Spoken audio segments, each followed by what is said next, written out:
Salut à tous et bienvenue dans cette nouvelle vidéo. Je salue tous les nouveaux abonnés. Soyez la bienvenue. Nous sommes là pour partager les expériences en électronique. Alors aujourd'hui nous avons une carte devant nous. Nous avons une carte marque Kai. Elle est un peu comme la carte iSense. Vous voyez cette nappe là. C'est-à-dire c'est une carte un peu difficile à trouver. Donc cette carte a un problème. Cette carte a un problème d'alimentation comme d'habitude. C'est un problème d'alimentation et nous allons la réparer. Donc au lieu de jeter cette carte, nous allons plutôt la réparer pour qu'elle s'allume. Elle ne signale pas le rouge au niveau de l'alimentation. Donc quand je branche là,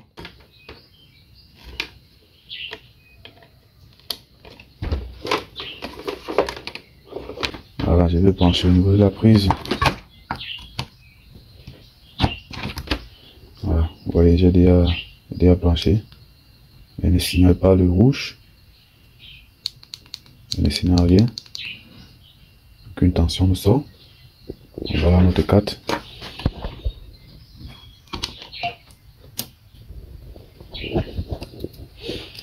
Donc nous avons là devant nous cette carte. Nous allons d'abord comprendre pourquoi elle ne s'allume pas. Nous allons d'abord étudier la carte et voir les parties de la carte. Que cette carte est combinée. Nous avons là eu cette carte est combinée. Donc la différence avec les autres cartes, c'est que celle-ci, on a tout combiné sur une seule carte. On a mis l'alimentation, la carte mère, la pixel, circuit de son, ainsi de suite, ainsi de suite. Donc nous allons voir ensemble les différentes parties de cette carte. Alors là, commençons par l'alimentation. À ce niveau, nous avons là la carte, le côté alimentation. Vous voyez, c'est très blanc. On a marqué sur la carte, on a dessiné. Donc voici la partie alimentation. Et au niveau d'ici, voici la partie carte main. C'est-à-dire c'est qui la carte main. Voilà le circuit de commande. Voilà ça c'est le circuit de commande. Ça c'est la mémoire que vous voyez là. Ça c'est la mémoire. Ça c'est le circuit de son. Le petit circuit de son. Voici les sorties HDMI. Ça a 3 HDMI. 1, 2, 3. Voici la sortie tunnel. Voici la sortie de casque écouteur. Voilà les sorties vidéo. Voilà l'entrée du PC, ainsi de suite. Voilà l'autre entrée vidéo en mini jack. Voilà la partie pixel. Donc généralement cette carte, sa pixel ne se trouve pas au niveau de l'afficheur, mais sa pixel a été incorporée plutôt au niveau de la carte. Donc vous comprenez que cette carte comporte vraiment tous les éléments pour fonctionner, comporte tout. Celle-ci c'est juste la nappe qui passe sur l'afficheur, donc sa pixel sort directement ici, c'est elle qui amplifie la tension pour envoyer au niveau de l'afficheur. Donc cette carte a vraiment tout. Mais aujourd'hui ce qui nous intéresse plus c'est au niveau de l'alimentation, puisqu'elle ne sort pas. Notre problème c'est au niveau de l'alimentation, puisqu'elle ne sort pas. Donc nous allons voir pourquoi elle ne sort pas et voir toutes les techniques pour dépanner cette carte. Au point de ne pas la changer quand c'est le problème d'alimentation. Nous allons voir toutes les techniques pour la dépanner. Au cas où même si l'alimentation meurt totalement, même si le circuit-ci, même si ces petits circuits d'oscillateur gâtés, nous allons voir comment pour mettre une alimentation externe. Puisqu'il est possible, cette carte de mettre une alimentation externe pour qu'elle puisse fonctionner encore normalement. Donc nous allons voir comment on peut adapter une alimentation externe ou la dépanner aussi. Donc merci. Alors nous commençons par contrôler notre carte. Je prends le multimètre.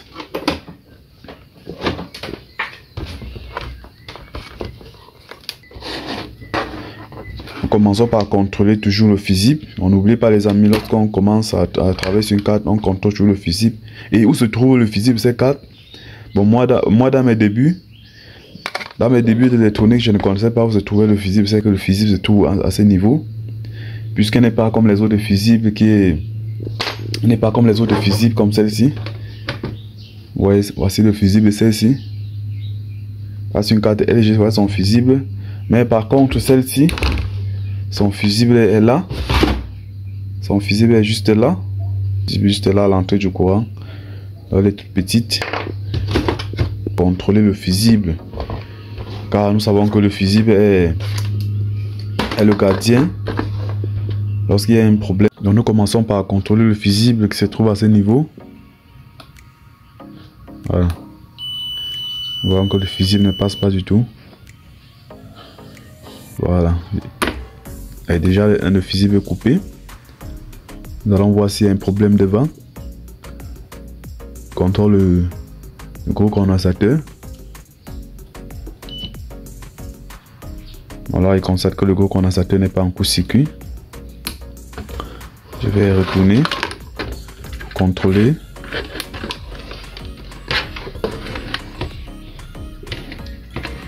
Je vais retourner pour contrôler le... Je vais contrôler les cartes diodes que voici. Je vais les contrôler tous. Voilà.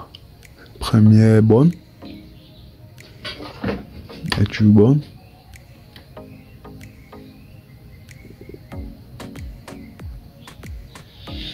Avec tous les 4 diodes sont bons. Il contrôle le transistor.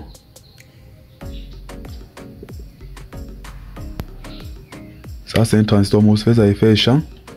Et il doit passer juste un côté. Voilà, même le transistor est bon. Le transistor n'a pas de souci. Il est bon. Je contrôle l'autre diode. Je dois me rassurer de contrôler tous les éléments qui est susceptible à court-circuiter la carte ou à faire lâcher le fusible. Donc, cette diode est aussi bonne.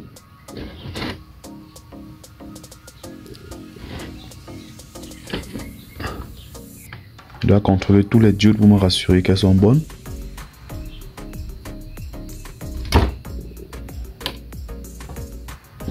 Celle-ci est bonne aussi.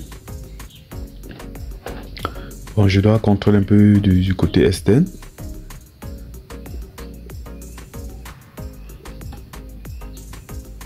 Donc celle-ci là, c'est la diode de sortie c'est la diode de sortie. C'est qu'il doit sortir le 24 volts. Et le 24 volts doit être amplifié pour sortir une tension de 66 volts, 70 volts pour alimenter les lampes de ce côté-ci. Donc voilà. Et celle-ci doit sortir une tension de 12 volts. Et c'est 12 volts qui alimente la commande. Commande la partie 4 mètres comme vous voyez là. Donc je contrôle tous les deux diodes.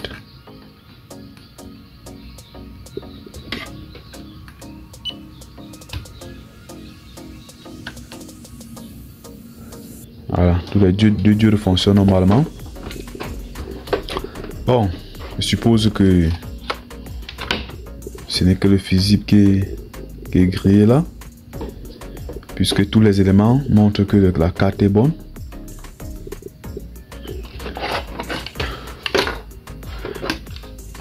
Et nous avons là un petit circuit. Ce petit circuit, c'est un circuit d'oscillateur. L'oscillation, c'est qui doit osciller cette carte, ce chopper pour qu'elle puisse sortir la tension. Aussi bloquer la tension. Et comment on peut savoir que ça s'est gâté?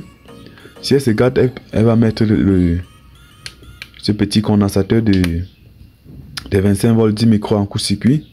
Donc pour savoir qu'il est gâté, il va mettre ce condensateur en court-circuit. Mais parfois, ça n'est pas en court-circuit, mais c'est gâté.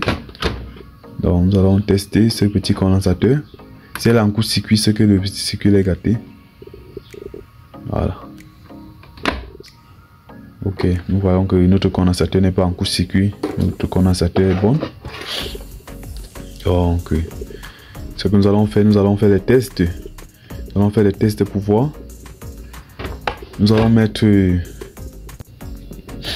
Voilà, j'ai fini de tester tous les éléments au niveau de la carte. J'ai fini de contrôler tous les éléments qui étaient susceptibles d'être gâtés. Mais je constate que rien n'est gâté. Rien n'est gâté au niveau de la carte. Donc j'ai contrôlé le gros condensateur. J'ai contrôlé tous les cartes diodes. J'ai contrôlé tous les cartes diodes. Je constate que rien n'est gâté. J'ai contrôlé la diode de sortie de 12 volts. Elle n'est pas gâtée. J'ai contrôlé la diode de sortie de 24 volts, de 18 volts, je veux dire. Elle n'est pas gâtée aussi. J'ai contrôlé des transistors, cette diode aussi. J'ai contrôlé ce circuit, ce petit circuit. Il n'est pas gâté. Donc tout est bien encore là. Tous ces composants sont encore bien. Mais ce n'est que le fusible qui est coupé. Donc pour me rassurer que ce n'est que le fusible où il n'y a pas une autre panne, pour limiter les dégâts, je vais utiliser l'ampoule. Voici l'ampoule. Donc vraiment il est prudent d'utiliser l'ampoule. Ouais, c'est qualité d'ampoule. J'utilise souvent ça pour limiter, pour voir si là s'il y a un coup-circuit pour pouvoir bloquer, pour pouvoir me signaler. Donc je vais mettre le fusible. Je vais d'abord mettre au niveau du fusible pour voir. Donc je mets l'ampoule à quel niveau? Au niveau du fusible. Vous voyez ce fusible là? Ce fusible là. Donc je vais mettre l'ampoule à ce niveau. Là, elle va d'abord, l'ampoule va alimenter la carte à 110 volts. Donc l'ampoule va réduire la tension à 200 volts à 110 volts. Là, s'il y a un souci, l'ampoule va me signaler, elle va briller fort. Mais s'il n'y a pas un souci, l'ampoule ne va pas briller. Donc je connecte là, au niveau d'ici.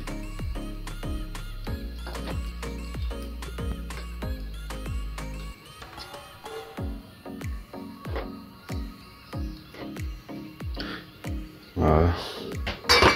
J'ai déjà connecté l'ampoule au niveau d'ici. Maintenant, je vais la brancher pour mesurer les tensions, pour voir si je vais maintenant la brancher.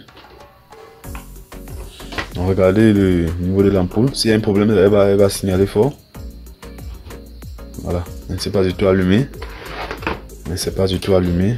Donc maintenant, nous allons contrôler les tensions. Nous allons contrôler toutes les tensions.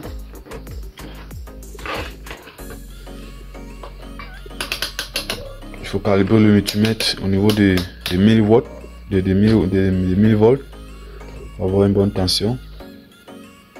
Voilà.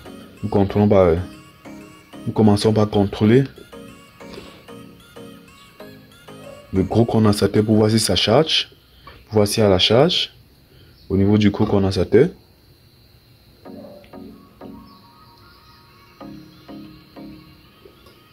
Voilà, vous voyez que le gros condensateur charge normalement.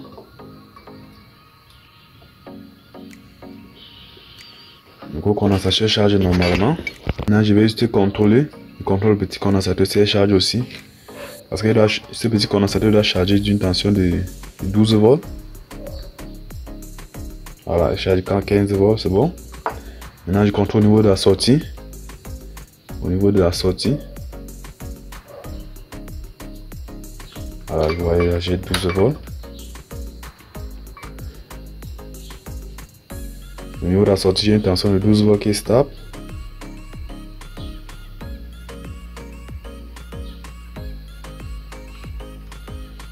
Maintenant, au niveau d'ici, j'ai besoin d'une tension de 24 volts. Deuxième diode. Voilà, vous voyez là, j'ai 23 volts. Vous savez que ma tension est stable. Là, j'ai 23 volts. Donc, vous voyez que c'était juste... C'était juste le fusible qui était grillé au niveau de cette carte. Donc, je vais juste enlever l'ampoule et remettre le fusible.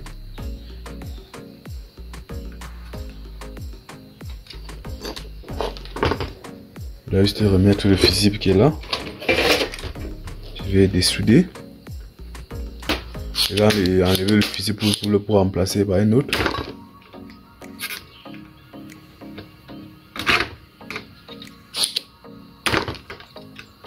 Donc voilà notre fusible. Il a été agréé. Donc nous allons remplacer rapidement le fusible. Donc voici. Donc si j'ai possibilité de trouver un fusible pareil, vous pouvez chercher juste un simple fil. Donc là j'ai cherché un simple fil. Là je vais mettre deux.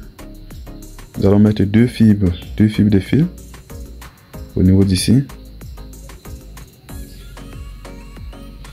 Juste 2 fils, voilà.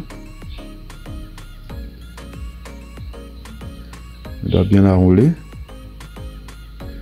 Parce que si vous mettez beaucoup de fils là, ça va pas se griller lorsqu'il y aura un choc. Vous savez que cette carte est très sensible.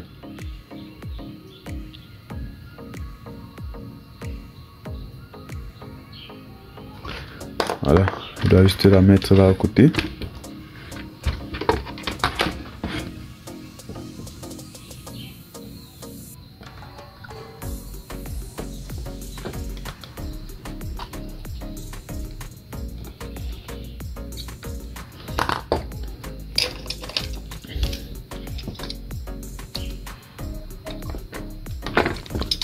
Voilà, j'ai déjà monté mon fusil. Nous allons maintenant tester encore. Là, maintenant, on va brancher pour voir. Si le fusil est bien soudé.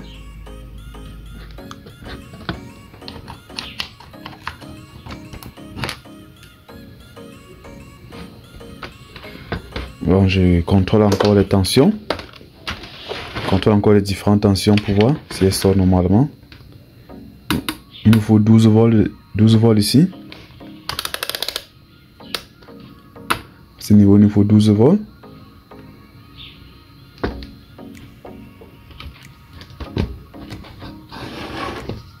Donc, il nous faut 12 volts sur ce condensateur. Je mets la masse quelque part là. Je contrôle le 12 volts. Voilà. Vous voyez là, nous avons là 12 volts. Nous avons là 23 volts. Elle va amplifier. Elle sera amplifiée par ce circuit. Vous sortez une tension de 66 volts ou 50 volts ici pour démarrer les LED.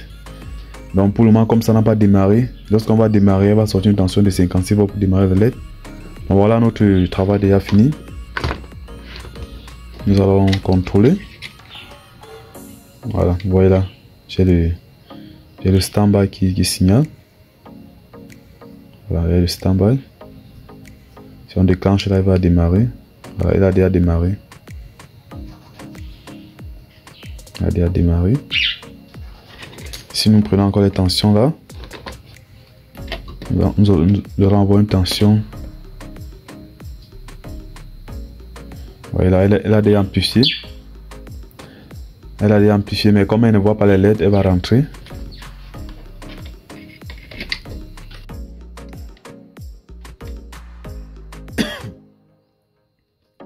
Donc nous allons prendre cette tension amplifiée. Maintenant je démarre. Regardez combien elle va sortir au niveau du multimètre. Elle sera très élevée. Voilà, vous voyez. 66 volts. Mais lorsqu'elle ne trouve pas les LED, elle va descendre encore jusqu'à 22 volts. Parce qu'elle n'a pas trouvé tout simplement les LED. Donc voilà comment dépanner cette carte. Pour dépanner une alimentation, il faut comprendre. Il faut d'abord étudier la carte, comprendre le fonctionnement de la carte, comprendre comment fonctionne la carte. Car si vous ne comprenez pas la carte, vous n'allez pas la dépanner. Il faut connaître la carte, connaître le fonctionnement de la carte, ainsi de suite, ainsi de suite. Donc, les amis, merci d'avoir regardé cette vidéo. À la prochaine à la prochaine. Nous avons fini notre réparation. Je vais juste partir l'installer. L'installer sur la coque et elle va fonctionner normalement. Donc voilà. Voilà, notre carte est déjà propre. Donc c'était très simple pour dépanner. Donc n'oubliez pas, pour dépanner une alimentation, il faut comprendre le fonctionnement. Comprendre le fonctionnement de chaque pièce. Lorsque vous avez découvert le fonctionnement de chaque pièce, ça serait facile pour la réparer. Connaître à quel niveau se trouve telle pièce ou telle pièce, comment ça fonctionne, ainsi de suite. Quelle tension elle va sortir, combien elle va sortir de ce côté, c'est ainsi de suite. Donc vous calculez tout ça. Lorsque vous connaissez exactement ça, et c'est bon. Donc voilà. À la prochaine.